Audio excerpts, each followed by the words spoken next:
Hello friends, आज हम एक बहुत ही इंटरेस्टिंग टॉपिक डिस्कस करेंगे कि कोई भी सेंट्रल बैंक अपनी पॉलिसी इंटरेस्ट रेट को चेंज क्यों करता है। तो ये टॉपिक आया कहाँ से? आजकल न्यूज़ में बहुत ज़्यादा चल रहा है कि यूएस सेंट्रल बैंक ने अपना policy interest rate 50 basis point से कट किया है। तो उसका क्या इंपैक्ट होने वाला है इंडियन इकोनॉमी में and particularly Indian stock market में। तो इसको समझने के लिए सबसे पहले हमें समझना पड़ेगा कि किसी भी मॉनेटरी पॉलिसी के क्या गोल्स होते हैं। तो बेसिकली दो गोल्स होते हैं। पहला होता है इन्फ्लेशन को कंटेन करना, जिसको हम बोल सकते हैं कि प्राइस स्टेबिलिटी बना के रखना। जो भी डेली यूज़ के goods and services common man अपनी डेली लाइफस्टाइल में यूज़ करता है, वो बहुत ज़्यादा महंगे ना हो और अफोर्डेबल प्राइस रेंज के भीतर ही रहें। दूसरा गोल होता है इकोनॉमिक ग्रोथ और मैक्सिमम एम्प्लॉयमेंट जनरेट करना। तो आप देखेंगे कि इन दोनों गोल्स के बीच में एक ट्रेड ऑफ है। फॉर एग्जाम्पल, अगर कोई सेंट्रल बैंक अपना इंटरेस्ट रेट कट करता है, तो उससे लोन्स चीपर होंगे और लिक्विडिटी बढ़ेगी मार्केट में। अगर क्रेडिट इजीली अवेलेबल होगा और लोन्स चीपर होंगे, तो बिजनेस ज़्यादा से ज़्यादा लोन लेंगे अपने एक्सपेंशन के लिए और उससे ज़्यादा एम्प्लॉयमेंट अपॉर्चुनिटी जनरेट होगी। But at the same time उससे more money will be chasing the fewer goods. अगर इकोनॉमिक ग्रोथ उस लेवल पे नहीं हो सकी और सप्लाई हमारी बहुत ज़्यादा नहीं बढ़ी, बट डिमांड हमारी बढ़ती रहेगी because of the cheaper availability of credit, तो इन्फ्लेशन उससे बढ़ सकता है। एट द सेम टाइम अगर कोई सेंट्रल बैंक अपना इंटरेस्ट रेट को बढ़ाता है इन्फ्लेशन को कंटेन करने के लिए, तो लोन और क्रेडिट कॉस्टली हो जाएगा, बिजनेस कम लोन लेंगे, इकोनॉमिक ग्रोथ कम होगी और उससे अनएम्प्लॉयमेंट बढ़ने का रिस्क बढ़ सकता है। तो बेसिकली मॉनेटरी पॉलिसी का गोल होता है इन दोनों गोल्स के बीच में एक बैलेंस बना के रखना। अगर हम यूएस का इन्फ्लेशन रेट का डेटा देखें, तो ये अपने पीक पर था जून 2022 में 9.1% के साथ, और उसको यूएस फेडरल रिजर्व ने, जो कि यूएस का सेंट्रल बैंक है, धीरे धीरे काबू में कर लिया है। और जो लेटेस्ट डेटा आया है दैट इज 2.5% इन अगस्त 24, जो कि अपने टारगेट के काफी करीब है। तो हम देख सकते हैं कि इन्फ्लेशन फ्रंट पर कोई भी प्रॉब्लम नहीं है।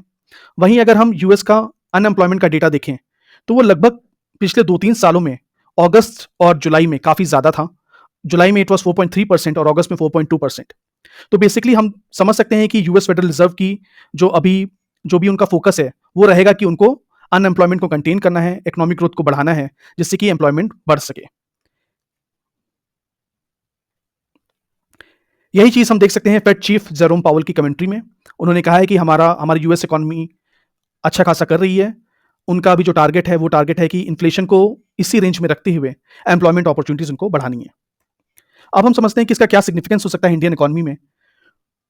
तो पहला कि फॉरेन इन्वेस्टमेंट इंडियन इकोनॉमी में बढ़ेगा, ना कि इंडियन इकोनॉमी में बल्कि मैक्सिमम इमर्जिंग मार्केट्स में बढ़ेगा। But India is one of the attractive destination for foreign investment due to its huge market size and the rapid growth that we are witnessing in past few years. तो FIIs का inflow बढ़ेगा Indian stock market में। Indian stock market short term में एक temporary rally दे सकता है, जो कि अभी जिस वक्त मैं वीडियो बना रहा हूं तो निफ्टी अपने ऑल टाइम हाई पे है और 25,900 क्रॉस कर चुका है।